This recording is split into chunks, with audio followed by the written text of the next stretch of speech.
Hello everyone, welcome back to my channel. ఇవాళ మనం home made sambar ఎలా ప్రిపేర్ చేసుకోవాలి అని చూద్దాం. కందిపప్పు మీకు కావలసినంత తీసుకొని వాష్ చేసుకోండి. వాటర్ని వేసుకొని ఒక హాఫ్ అన్ అవర్ నానబెట్టుకోండి. పప్పు కొంచెం నానిన తర్వాత పసుపు అండ్ కొంచెం ఆయిల్ వేసుకొని మెత్తగా ఉడికించుకోవాలి. పప్పు మెత్తగా ఉడికిన తర్వాత మేమైతే మిక్సీలో పట్టుకుంటున్నాం. ఇప్పుడు ఒక బౌల్లో పెద్ద నిమ్మకాయ సైజులో చింతపండు నానబెట్టుకోవాలి. పక్కకి సాంబార్లోకి చింతపండు రసం ఎక్కువ పడుతుంది, అందుకే కొంచెం ఎక్కువ చింతపండుని నానబెట్టుకోవాలి.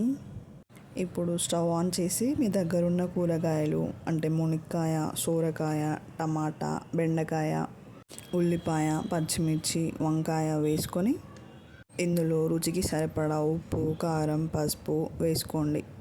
మరి కూరగాయలు ఎక్కువ ఉన్నా బాగోదండి. మీరు చేసే క్వాంటిటీని బట్టి కూరగాయలు యాడ్ చేసుకోండి.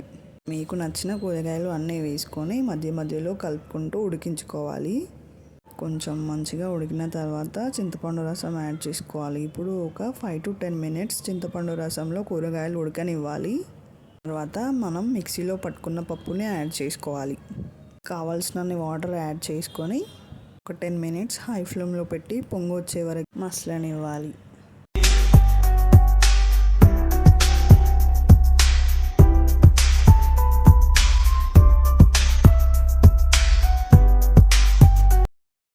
ఇప్పుడు మనం పప్పులోకి తాలింపు వేసుకుందాం. జీలకర్ర, ఆవాలు, ఎండుమిర్చి, కరివేపాకు, ఎల్లిపాయ, పసుపు అన్నీ వేసి మంచిగా ఆయిల్లో వేగనివ్వాలి.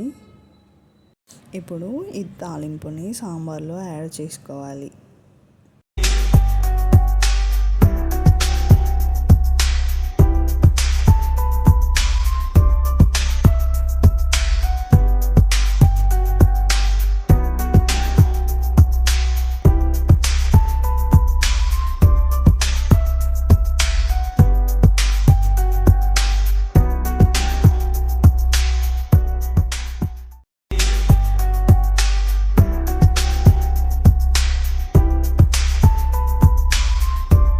ఇప్పుడు నేను క్యారెట్ ఫ్రై చేసుకుంటున్నాను.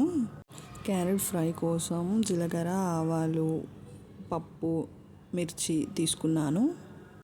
ఇప్పుడు అవి గోల్డెన్ బ్రౌన్ కలర్లో ఫ్రై అయిన తర్వాత లైట్గా పసుపు వేసుకోవాలి, 1/2 teaspoon. ఇప్పుడు క్యారెట్ యాడ్ చేసుకోవాలి. ఇప్పుడు మనం క్యారెట్ని అప్పుడప్పుడు కలుపుతూ మంచిగా మెత్తగా ఉడకనివ్వాలి. క్యారెట్ ఉడుకుతున్నప్పుడే మనం రుచికి సరిపడా సాల్ట్ వేసుకోవాలి. మంచిగా మెత్తగా ఉడికిన తర్వాత కారం వేసుకోవాలి, అలాగే కొత్తిమీర వేసుకోవాలి. వాటర్ ఏమీ లేకుండా మంచిగా ఉడకనివ్వాలి క్యారెట్ని. అప్పుడే టేస్ట్ చాలా బాగుంటుంది.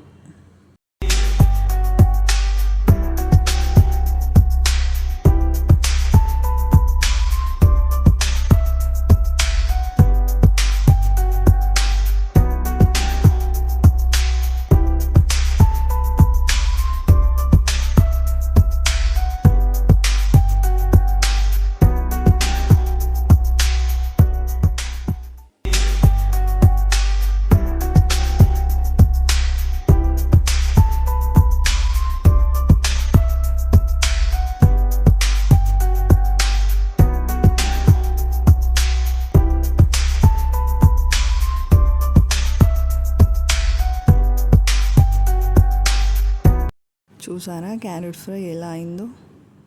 మళ్ళీ నెక్స్ట్ వీడియోలో కలుద్దాం. Bye bye.